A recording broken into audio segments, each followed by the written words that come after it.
muchachos, pues bueno, vamos a revisar dos exámenes que tenemos pendiente porque ya se nos vino encima la Olimpiada, entonces tenemos que apurarnos. Para la primera parte, vamos a resolver primero el ejercicio que debiste de haber resuelto el día de tu etapa escolar, que es el que te llevó a esta segunda etapa. Entonces tenemos la primera pregunta, no sé si a ustedes les aparecían aleatorias, yo logré capturar la información así. El agua es conocido por muchos como el disolvente universal, pero al ser una sustancia polar, esto no se cumple en todos los casos. Es bien sabido que las sustancias polares se disuelven fácilmente en otras polares, mientras que las no polares son insolubles. ¿Cuál de las siguientes sustancias sería insoluble en agua? El agua es una sustancia polar, es decir, tiene cargas parciales, una porción positiva y una porción negativa, como vemos en estas moléculas de aquí. El agua, si se encuentra con una sustancia polar, la disuelve, como en este caso. Si se encuentra con una sustancia apolar, entonces no se disuelve como el agua y el aceite. Polar con polar, apolar con apolar, solamente como que les gusta juntarse a los que son iguales. Un tip es que busques sustancias que tengan poco o nada de oxígeno. Entonces, si tienen poco oxígeno, quiere decir que no hay un elemento tan electronegativo que les pueda robar los electrones y que entonces pueda parcializar la carga. Si no tienen oxígeno, entonces van a tratar de repartir la carga equitativamente y entonces no se podrán disolver en agua. El alcohol etílico tiene oxígeno. La sal de mesa tiene carga porque tiene un enlace iónico, un metal y un no metal. El no metal le va a robar los electrones al sodio y lo va a dejar positivo. El hecho de presentar esta carga los hace entonces solubles en agua. El hexanol tiene oxígeno, entonces es soluble en agua. Y el hexano son puras moléculas, más bien puros átomos de carbono enlazados rodeados de hidrógeno, sin oxígeno. Por lo tanto, esta consideramos entonces es la respuesta. Vamos a la siguiente y vamos a encontrar que ahora dice, ¿cuántos protones tiene el aluminio con carga más 3? Aquí hay un dato importante, me están preguntando los protones que básicamente son las cargas positivas.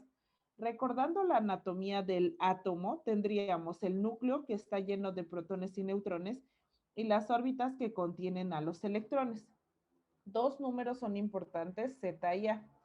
Z representa el número atómico y básicamente me dice el número de protones, y la A es la masa atómica, que básicamente es el número de protones más neutrones. Si a mí me están pidiendo el número de protones, este número 3 es un distractor porque es una carga y la carga siempre tiene que ver con electrones. Pones a tu aluminio y entonces tomas los datos de la tabla periódica. La carga es más 3 según el dato que te dieron. Entre 13 y 27 redondeado, el 27 es más grande, lo pones arriba y el 13 es más chico. De estos dos números que no tienen signo, A es el más grande y Z es el más chico. Si lo que tú quieres conocer es el número de protones, toma el número atómico, por lo tanto la respuesta es el 13. En el caso en el que solamente, no solo me pidieran protones, sino neutrones y electrones, los protones los vas a tomar de este número atómico. Los neutrones van a ser la resta. Y los electrones van a ser el resultado de este número con este número. Recuerda que en química, tener un signo positivo significa que has perdido electrones. Lo que yo te recomiendo siempre es pones el número atómico y haces la operación contraria al signo que aparece ahí. Si aquí aparece un signo positivo, entonces en lugar de sumar resta 13 menos 3 me da 10 y entonces esta de aquí sería la respuesta. Este es un catión, es decir, es un elemento que se ha oxidado o que ha perdido electrones. Y como ha perdido electrones, entonces tiene una masa positiva. Perdón, una carga positiva. La respuesta era el 13. Te van a venir varias preguntas sobre sistemas de unidades, específicamente el sistema internacional que es conocido como el oficial. Me dicen, tomando en cuenta los sistemas de unidades, indica la abreviatura correcta de la unidad mol. Esta es la abreviatura oficial. Si ustedes se fijan, está en esta zona de aquí. N también es mol, pero solamente se utiliza, por ejemplo, en las fórmulas, no como la unidad, sino más bien como el concepto. PM es el peso molecular y M minúscula es molalidad, que es una medida de cuántos moles tienes disueltos o combinados en 1 kilo de sustancia, por ejemplo. Si vamos a la siguiente pregunta, vamos a encontrar cuál de las siguientes no es una unidad básica del sistema internacional, es decir, que tenga alguna otra cosa ahí metida. El segundo está en el sistema internacional, el mol también está en el sistema internacional y el Kelvin también está en el sistema internacional. El litro no, más bien aquí las unidades de volumen se establecen como metros cúbicos, por ejemplo. Estas son unidades de volumen y después se pueden hacer conversiones. Si nosotros vamos a la siguiente pregunta, dice, ¿cuál de las siguientes es una unidad derivada del sistema internacional? La libra no es del sistema internacional, es del sistema inglés.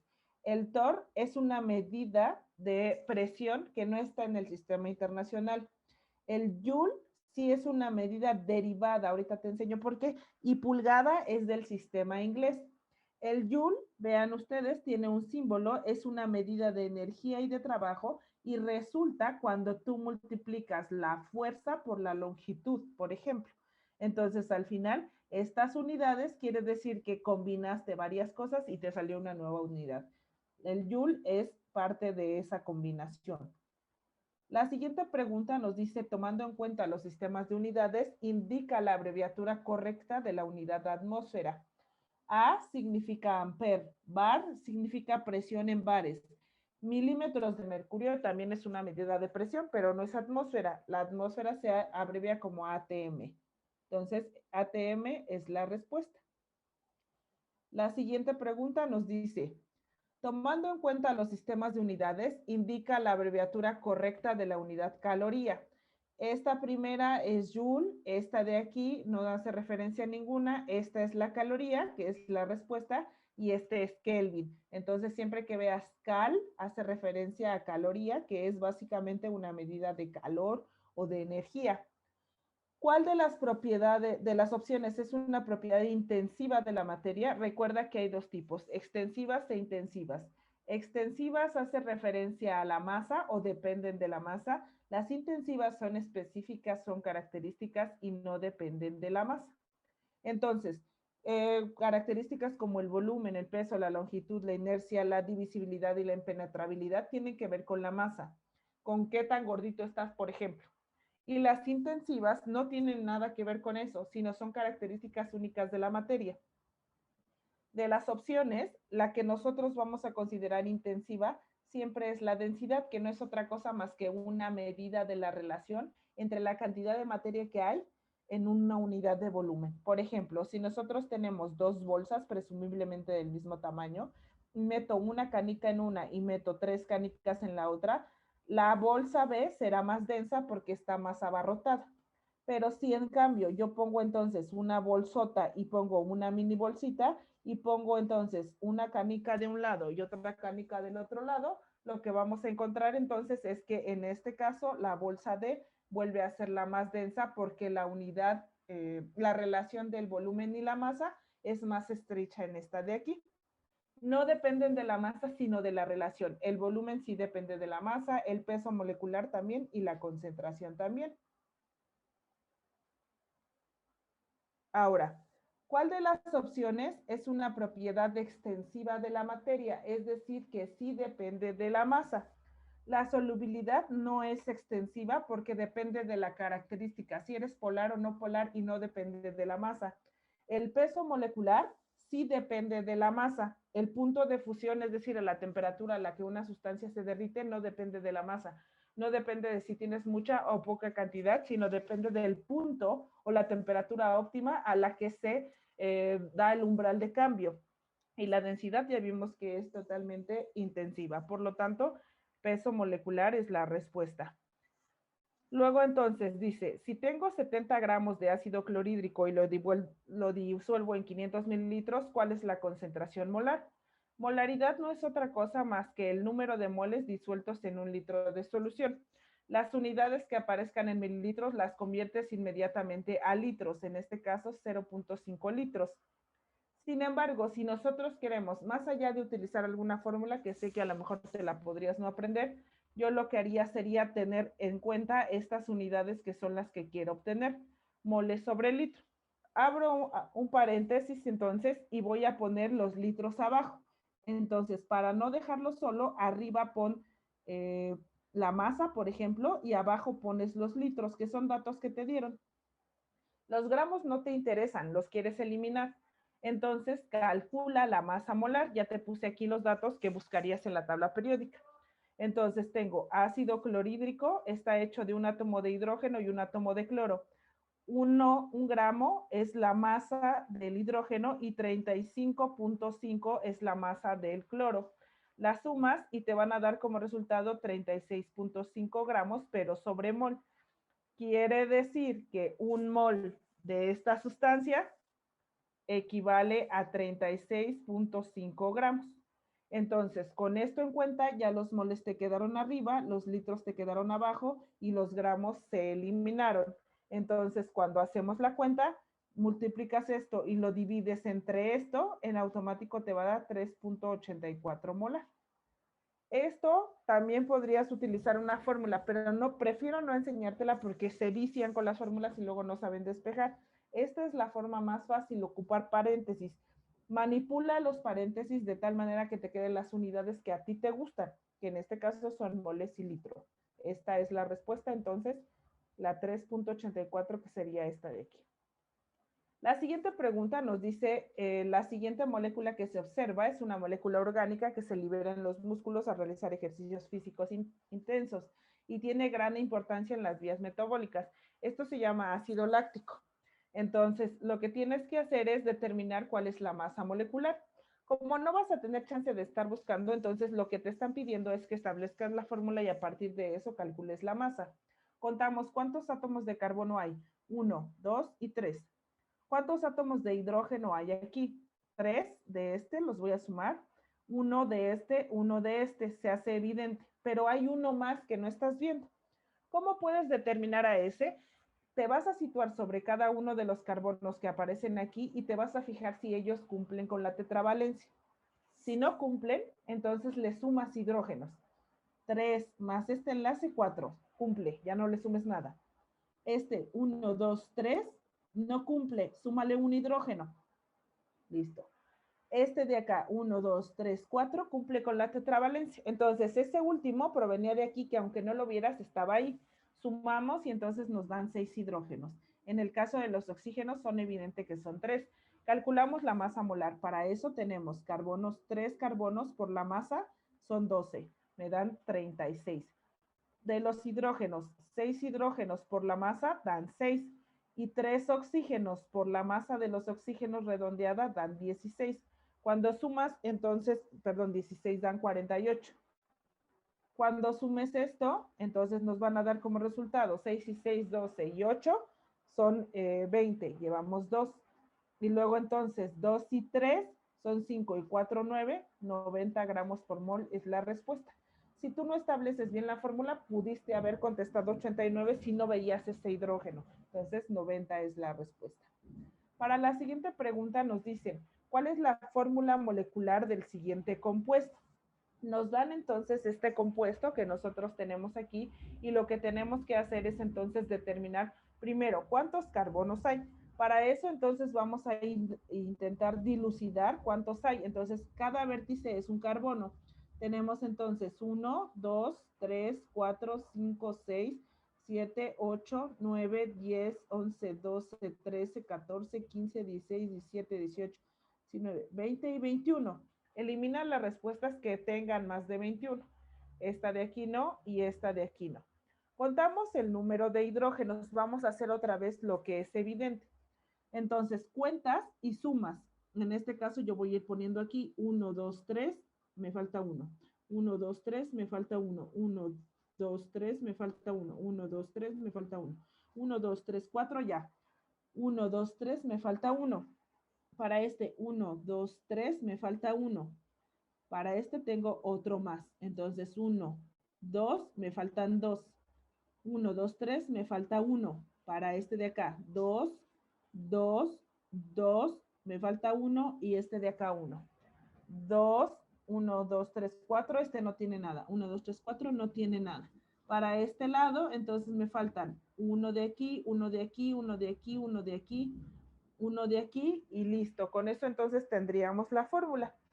Lo que tendríamos es entonces lo siguiente. 1, 2, 3, 4, 5, 6, 7, 9, 10, 12, 14, 16, 17, 18, 20, 21, 22, 23, 24 y 25. Si tú te fijas, ninguno de estos está bien. Entonces, a veces pasa, es poco probable, pero yo en todas las veces que he estado en las Olimpiadas, que algunas preguntas fallan. En este caso pues, son carbono 21, hidrógeno 25 y los oxígenos son evidentes que son 2. Entonces, en este caso, la fórmula no te la contaron bien y yo pondría esta como respuesta. No hay opciones, entonces esa pregunta seguramente se anuló en el examen. En esta ocasión no nos han determinado absolutamente nada. ¿Cuál es la fórmula general de los alquinos? Es esta de aquí. Recuerda, alcanos, CnH2n más 2, alquenos, ahí ya le estoy poniendo alquenos, alquenos será CnH2n, alquinos será CnH2n menos 2, que no aparece aquí, la de los alquenos sí aparece aquí. Esas son las fórmulas generales. Recuerda, si es exactamente el número de hidrógenos, es exactamente el doble, son alquenos. Si es más del doble, son alcanos. Si es menos del doble, son alquinos.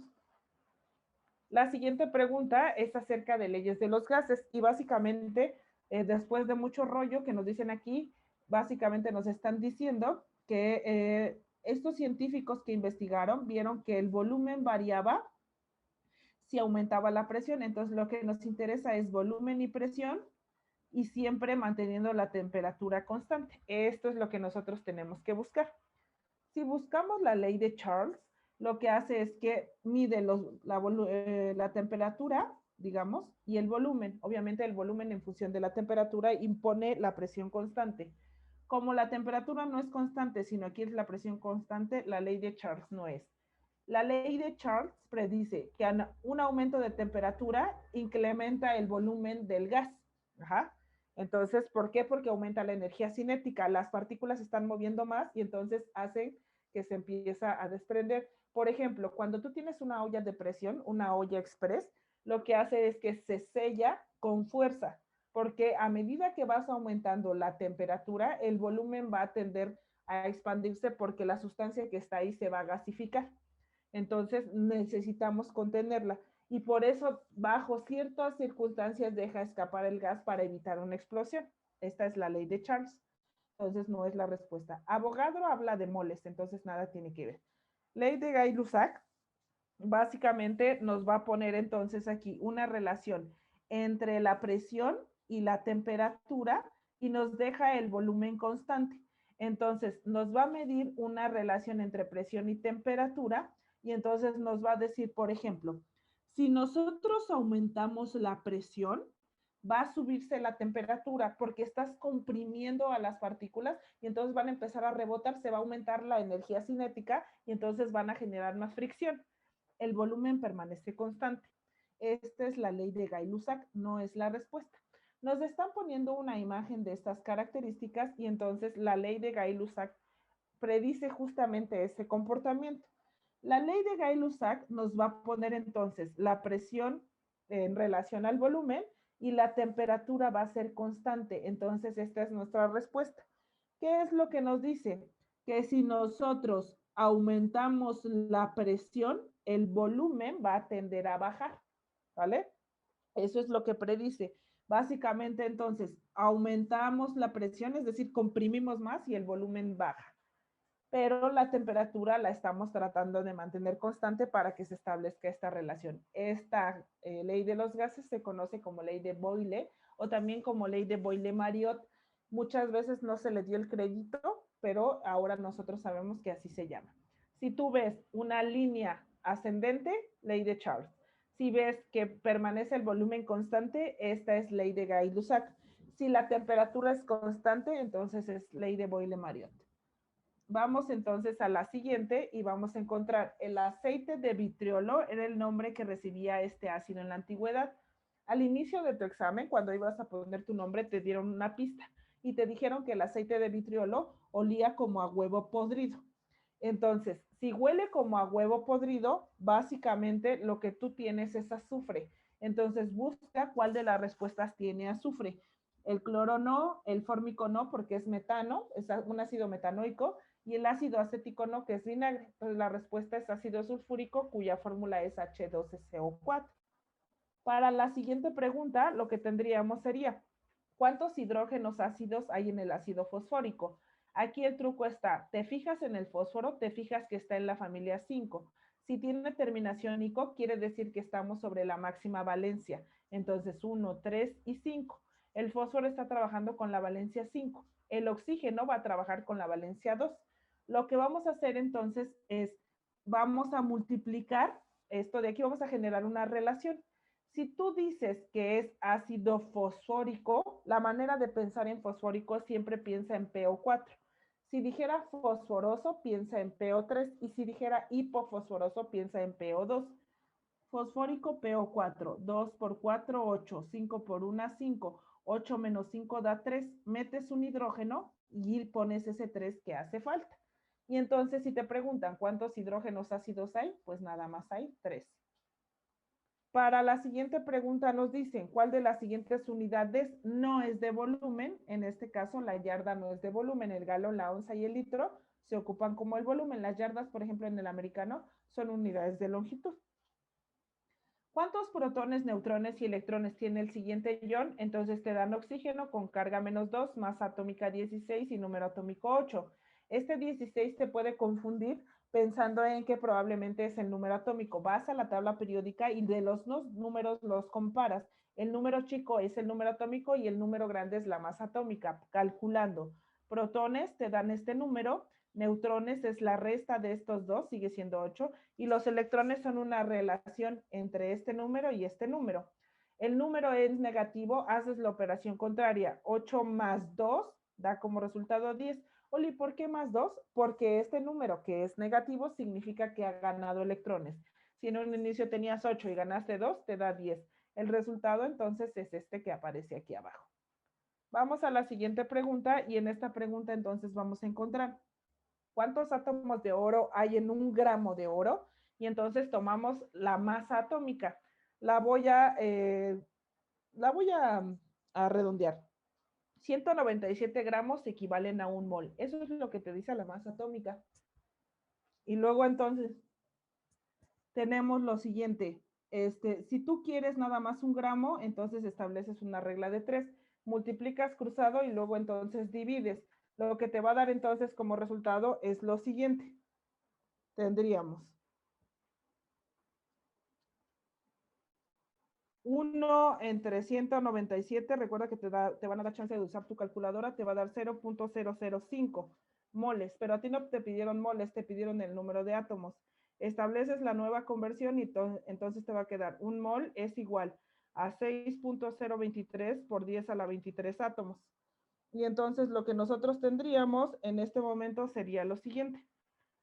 Si nosotros tenemos 0.005 moles, entonces a la hora de que multiplicas te va a quedar 0.05 por 6.023. En este caso, voy a poner aquí un paréntesis para que no haya problema. 6.023 por 10 a la 23.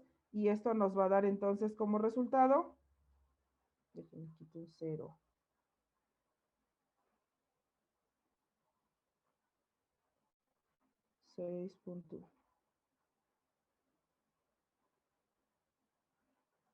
6.023 por 10 a la 23.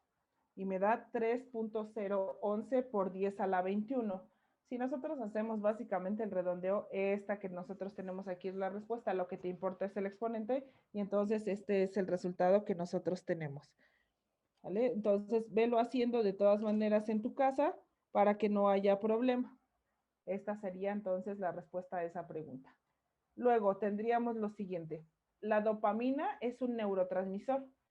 Si tú le lees todo esto, la dopamina y la fenilalanina están relacionados. La fenilalanina es la mamá de la dopamina.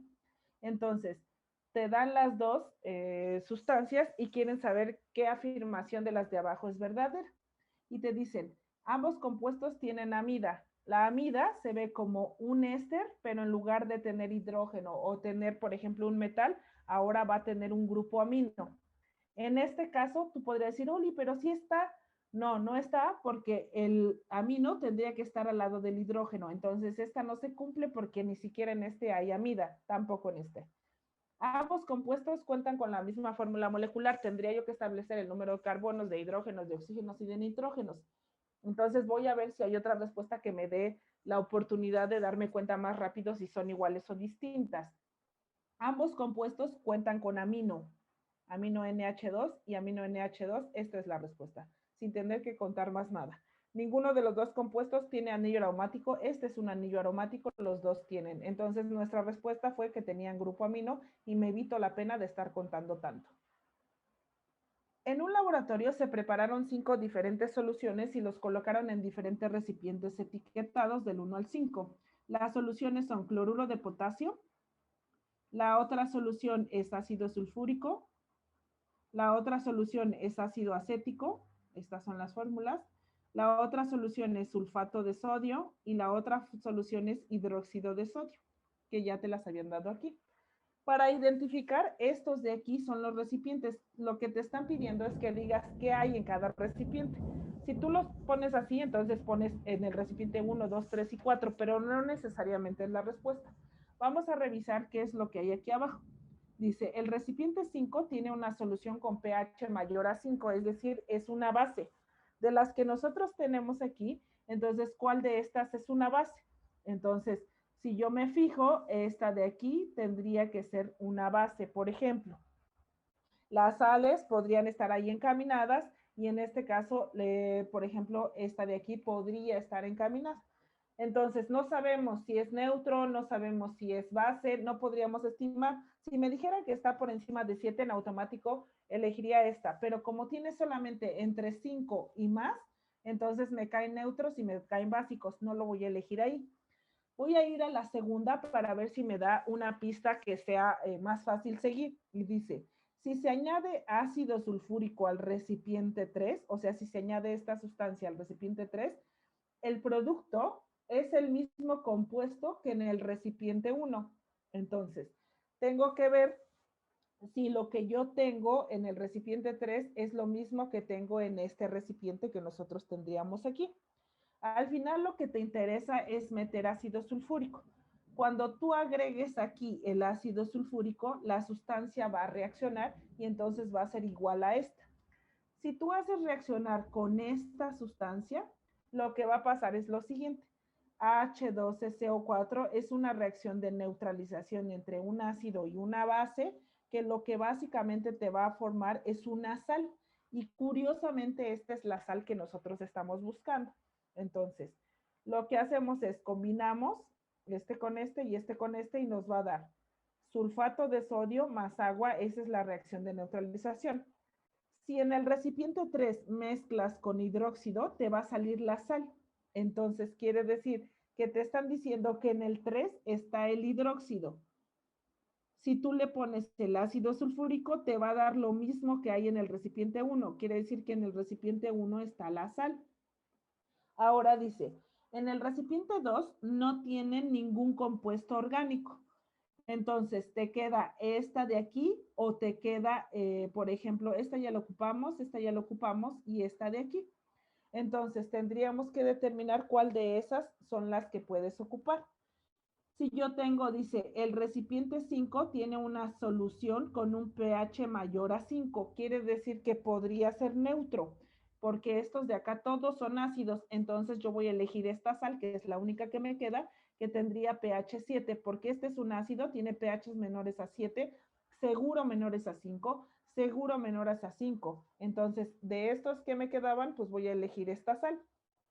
Ahora, si en el número 2 no hay ningún compuesto orgánico, entonces seguramente el que me queda es el ácido sulfúrico y de este lado entonces me tiene que quedar el ácido acético para ya nada más por eliminación al absurdo. El truco estaba en identificar que había una reacción de neutralización que cuando la combinabas te daba una de las sustancias que ya tenías. Eso es lo que te está pidiendo, solamente te pide análisis la pregunta.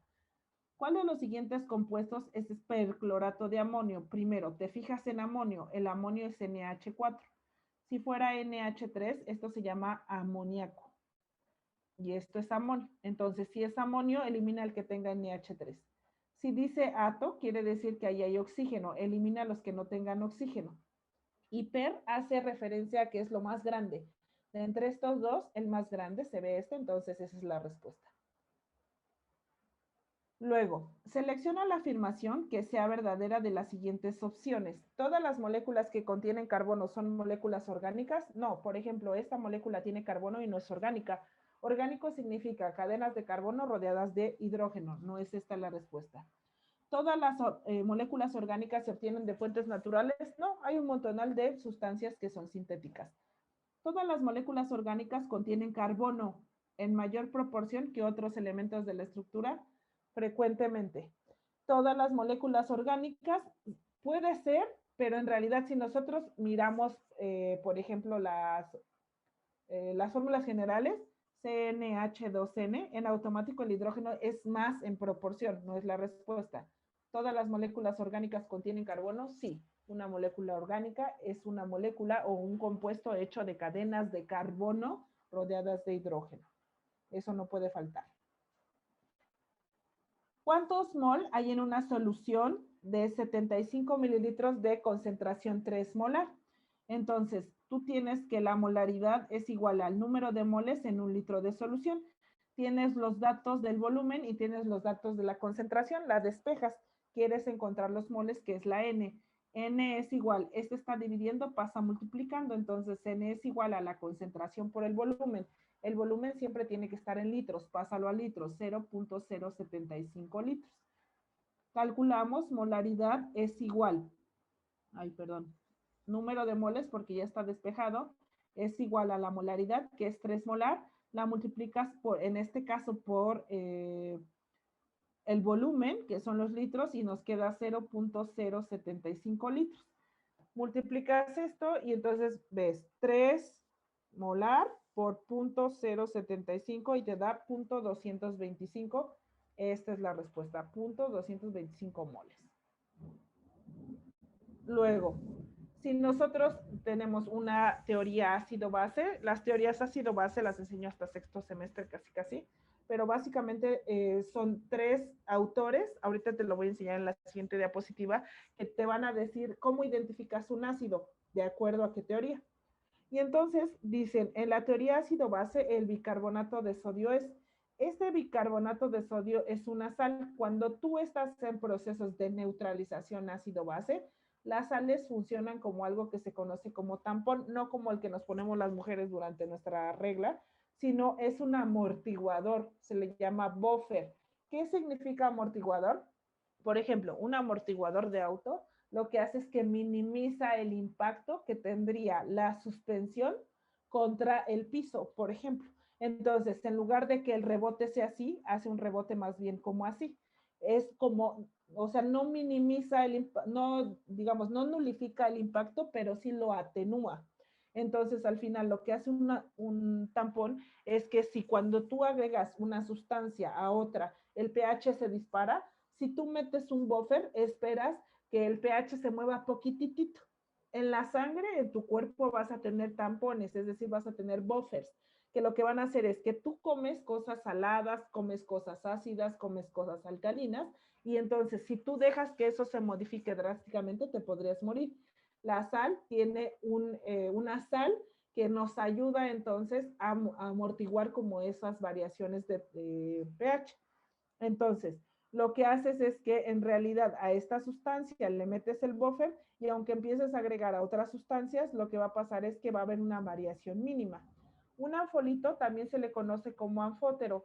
Es una sustancia que tiene la capacidad de comportarse tanto como ácido como base. ¿Quién es esa? Por ejemplo, el agua. El agua tiene la capacidad de ser un ácido, pero al mismo tiempo cuando le conviene puede ser una base. Y ahorita vamos a ver qué es un ácido, ¿eh? Un ácido y una base. Entonces, cuando nosotros vemos teorías ácido-base, vamos a tener 3 teorías.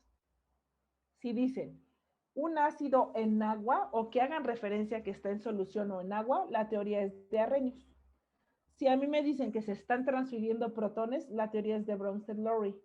Si a mí me dicen que hay transferencia de electrones, entonces es Lewis. Un ácido para Arrhenius es aquella sustancia que dona hidrógenos, ¿vale? Entonces, siempre y cuando Arrhenius, un ácido dona hidrógenos. El ácido de Arrhenius se ve así, hidrógeno con un no metal.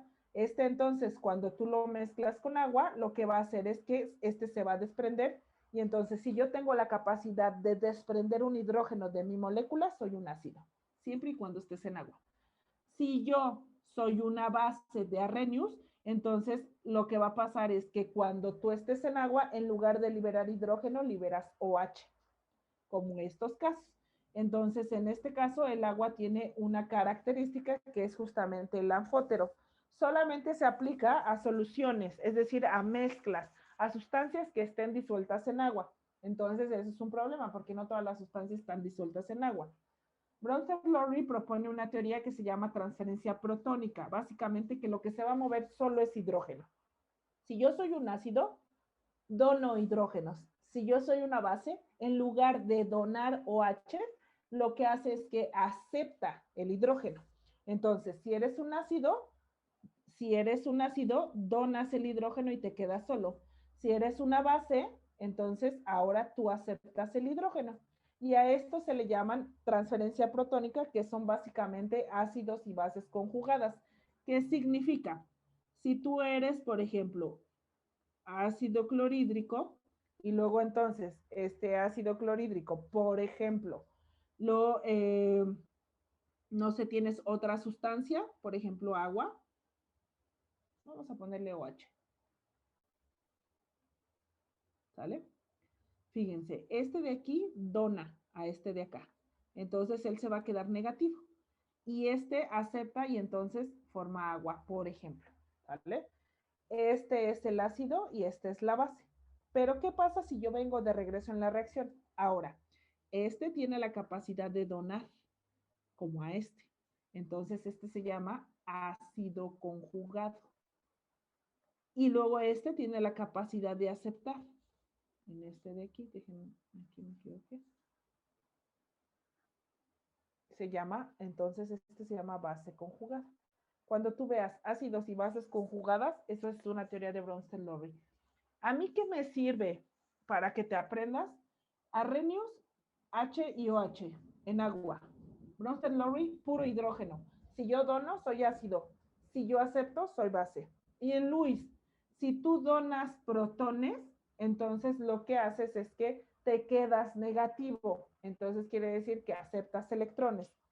Si tú en la teoría de Bronsted-Lowry aceptas protones, es decir, te haces más positivo, entonces cedes a los electrones para poderte hacer más positivo. Esta es la idea.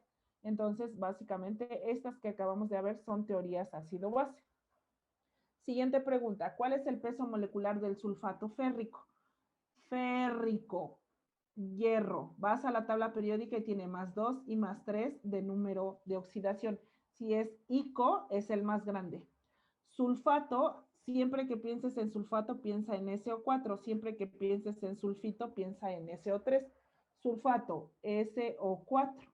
Ahora, el azufre, en este caso de aquí, en un sulfato, siempre va a ser +6 y el oxígeno -2. Vamos a calcular si está nivelado. Si no está nivelado, vamos a ver qué hacemos. 3 por 1 da 3, 6 por 1 da 6, 2 por 4 da 8. Esto de aquí está desnivelado. Quiere decir entonces que lo primero que vas a hacer es, esto no da 0. Entonces, lo primero que vamos a hacer es lo siguiente. En primer lugar, vamos a ver esto por separado. 2 por 4, 8 negativo. 6 por 1, 6. 8 menos 6 da 2. Quiere decir que todo este completito vale -2. Este número lo vas a poner abajo. Este número que acabo de poner aquí arriba, este número lo puse aquí. Ahora, este número lo vas a pasar hacia el otro lado. Y para pasarlo, entonces, este de aquí va a ser así. Esta ya es la fórmula. Si nosotros calculamos ahora, entonces ahora sí estamos molecular. más 3 más 6 y menos 2, eso es lo que teníamos. 3 por 2 da 6, 6 por 1, 6 por 3 da 18, 2 por 4, 8, por 3, 24 con signo negativo, esto efectivamente da 0. Una vez que ya calculaste eso, entonces lo que nosotros nos quedaría sería calcular entonces la masa. Y entonces tienes, por ejemplo, tienes 2 hierros y la masa del hierro, ahorita la investigamos, tienes 3 azufres y tienes 12 oxígenos. Lo que vamos a hacer entonces es, en tu tabla periódica que te van a dar el día del examen, y ver cuál es la masa del, si digo, entonces vamos a ver, masa del, porque eso, ese se me olvidó buscarlo. La masa atómica del hierro son 56, entonces multiplico aquí 2 por 56, la del azufre son 32 y la del oxígeno son 16. Entonces hacemos las multiplicaciones y nos va a quedar. Entonces 2 por 56 me da 112. 3 por 32 seguramente me da 96. Y 12 por 16, entonces multiplicamos, me va a dar como resultado 192. Sumas esto, 192 más 112 más 96 me da como resultado 400. Esta es la respuesta. Seguramente estas de acá están asociadas con que no hayas planteado la respuesta correcta y lo hayas dejado sin subíndices, por ejemplo. Esta es la idea importante. Ten cuidado con eso. De la estructura del ácido fórmico que aparece aquí, obtén los porcentajes de oxígeno e hidrógeno de la molécula. Esta que nosotros tenemos aquí, ya nos dieron la fórmula, vamos a calcular la masa molar. Un carbono, entonces le vamos a poner aquí, espérenme tantito que como que se trabó esto. Un carbono por 12 da 12. Dos hidrógenos dice que hay 2 por 1, pues 2. Y oxígenos 2 por 16, pues son 32. Cuando sumes esto, entonces vas a tener 32 más 12 más 2, pues nos da 46. 46 gramos representan el 100%. Ahora, cada uno de estos los vas a poner ahí. Por ejemplo, no pierdas tiempo. En este caso no te piden del carbono, te piden solamente hidrógeno y oxígeno. Del hidrógeno tienes 2. 46 gramos es el 100%, ¿cuánto representa 2? Entonces 200 entre 46 te da 4.34. Y en este caso, si tú te fijas, ya encontramos la respuesta, ya ni siquiera investigues lo demás porque el hidrógeno es el que aparece como 4.34 y listo, ahí está tu respuesta. Si quisieras calcular el del oxígeno, entonces pones 46 gramos, representa el 100%, el oxígeno son 32, ¿cuánto es de eso? 32 por 100 entre 46 te da como resultado 69.56. Sí, efectivamente esa es la respuesta. Para la siguiente dice, la mebeberina es un medicamento sintetizado en 1965 que se usa para aliviar los síntomas de intestino irritable. Normalmente te lo dan como, por ejemplo, una sustancia que se llama debilidad. Y lo que hace es relajar los músculos de tu intestino para evitar que haya procesos de cólicos, por ejemplo. Y entonces, ¿qué grupos funcionales constituyen a la mebeberina? Entonces, aquí hay, por ejemplo, este de aquí sabemos es un éter, este de aquí sabemos es un éster y este de aquí sabemos es una amina. Nos dicen amina y alcohol, yo nunca vi un alcohol aquí. Amina, éster, éter, esta es la respuesta. Alcohol no está, en automático podrías eliminar simplemente porque no ves el alcohol. Tienen suficiente experiencia para resolver esta pregunta. Luego, de los siguientes compuestos, elige el que represente un compuesto orgánico, cadenas de carbono rodeadas de hidrógeno y podrían tener otra cosa. Estas no son cadenas de carbono, esta no se ve que sea una cadena de carbono, este es un ácido, no es una cadena de carbono, hay cloro ahí, entonces esta es la única que me queda como la respuesta. Vamos a la siguiente. Elige el elemento que pertenezca al grupo de los alcalinotérreos. Familia 1, metales alcalinos. Familia 2, metales alcalinotérreos. Esta zona de aquí, metales de transición. Térreos o familia del boro. Carbonoides o carbonoideos, familia del carbono. Nitrogenados o no, nitrogenoides o nitrogenoideos, también son de familia 5. Calcógenos o familia del oxígeno, halógenos, familia 7 y gases nobles, lantánidos y actínidos. Alcalinotérreos, vas a tu tabla periódica el sodio está en alcalinos, el magnesio es alcalino térreo, el boro está hasta acá y el titanio aparece hasta esta zona de acá, entonces no te conviene. Entonces magnesio es alcalino térreo, esto lo puedes ver sin problema en tu tabla periódica, el magnesio aparece en esta zona. Siguiente pregunta, ¿cuál es el número de oxidación del azufre en el siguiente compuesto? Ni lo tienes que calcular, yo ya te dije que cuando veas SO4, el azufre está trabajando con 6. Luego, se disuelve una solución de 20 mililitros, 1 molar en 40 mililitros. ¿Cuál será la nueva concentración molar? Tienes la primera, ya se me pasó.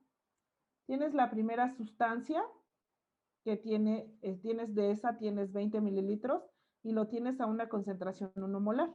Y lo que quieres hacer es sumarla a otra sustancia que tienes 40 mililitros, pero no sabes que cuando la sumes, ¿cuánto va a ser la concentración? Volumen 1 por concentración 1 es igual a volumen 2 por concentración 2. El volumen 1 en este caso son los 20 mililitros y la concentración 1 son el 1 molar. De este lado tienes el volumen 2, que son los 40 mililitros, pero no conoces la concentración 2. Esa es la que tienes que despejar. Si despejas la concentración, te va a quedar bici entre B2.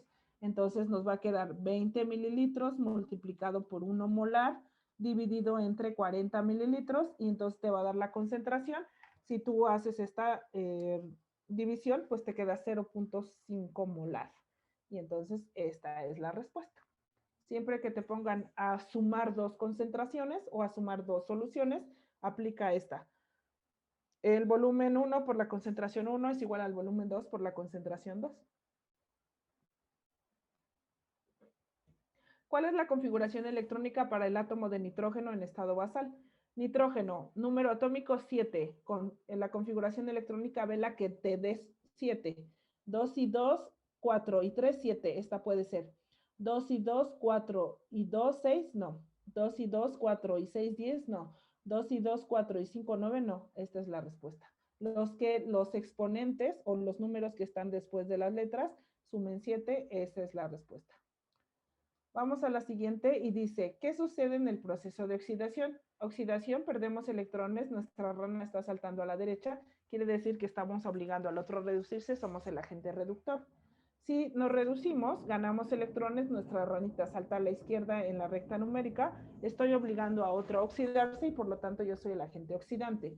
Si me oxido, pierdo electrones. Entonces dice, el reductor dona electrones y se oxida. Suena muy bien. El oxidante dona electrones, no, porque oxidante gana, entonces esta no. El oxidante acepta electrones y se oxida. El oxidante sí acepta electrones, pero se reduce. El reductor acepta electrones, no, no los acepta porque los pierde, entonces esta es la respuesta.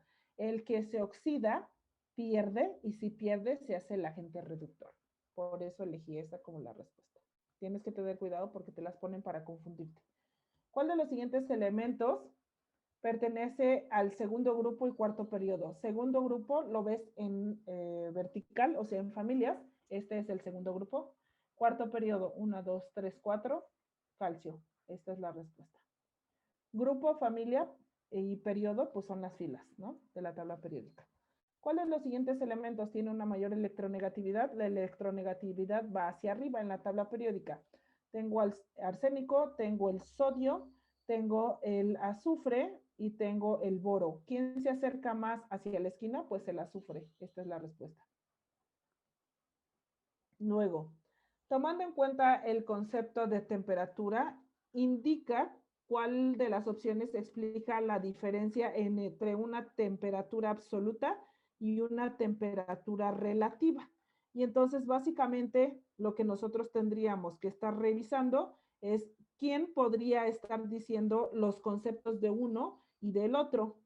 Entonces, por ejemplo, yo sé que una temperatura relativa registra el cero, ¿sale? Vean ustedes, por ejemplo, una temperatura relativa va a registrar el cero. La relativa es el Celsius. Nosotros sabemos que tenemos un cero ahí. En cambio, por ejemplo, la temperatura absoluta como la Kelvin no tiene cero. nuestra escala está movida muy por encima del 0. Vamos a buscar eso. Entonces, repito, relativa tiene 0, absoluta no tiene 0. Entonces, la temperatura relativa puede tener varios valores negativos, tomando como referencia puntos de fusión del agua o el amoníaco, mientras que las temperaturas absolutas parten del 0, sin tener sentido temperaturas negativas. Esta suena muy bien. Las temperaturas absolutas son las que uso en las materias de física y química. ¿Eso qué? La temperatura absoluta tiene valores negativos nunca. La temperatura relativa tiene únicamente como base el punto de congelación del agua, mientras que la temperatura absoluta tiene como referencia el punto de congelación de toda la materia. No. Esta es la respuesta, la de arriba. Temperatura relativa puede tener negativos. La temperatura absoluta, nunca hay negativos. Partimos del 0 hacia arriba. Este de aquí, la relativa, partimos en 2, positivos y negativos. La absoluta siempre también son positivos. La respuesta entonces es esta primera. Luego, ¿cuál es la especie ácida? Actinio con OH, este es un hidróxido, no es ácido. Este es un hidróxido, no es ácido. Este es un hidróxido, no es ácido. Todos estos son metales. Cuando tú tienes un metal unido al OH, en este caso, tener un metal en automático te hace base. Tener un no metal en automático te hace ácido. Oli, pero yo no veo aquí, ¿qué significa este? Significa etil o etano. Et significa que traes carbono e hidrógeno. El carbono y el hidrógeno son no metales. Esta es la respuesta porque es ácido. Fíjate, si tiene metal, más que tener el OH, si tiene metal, es base. Si tiene no metal, es ácido. Este es un truquito rápido. ¿Por qué el aceite de cocina no puede mezclarse con agua? El agua es polar. El aceite de cocina es apolar, es decir, no tiene cargas. Porque son compuestos totalmente diferentes y estos no se mezclan. Eso no me explica nada. ¿Tienen diferentes puntos de fusión por lo que no se pueden mezclar? No, no tiene nada que ver el punto de fusión. Porque una es polar y la otra es no polar, esta es la respuesta. Porque una molécula es inorgánica y la otra orgánica, ¿eso qué? Tampoco tiene nada que ver. Entonces, tiene que ver con si tienen o no cargas y entonces esta es la respuesta. Con esto terminaríamos el examen que contestaste para tu etapa eliminatoria.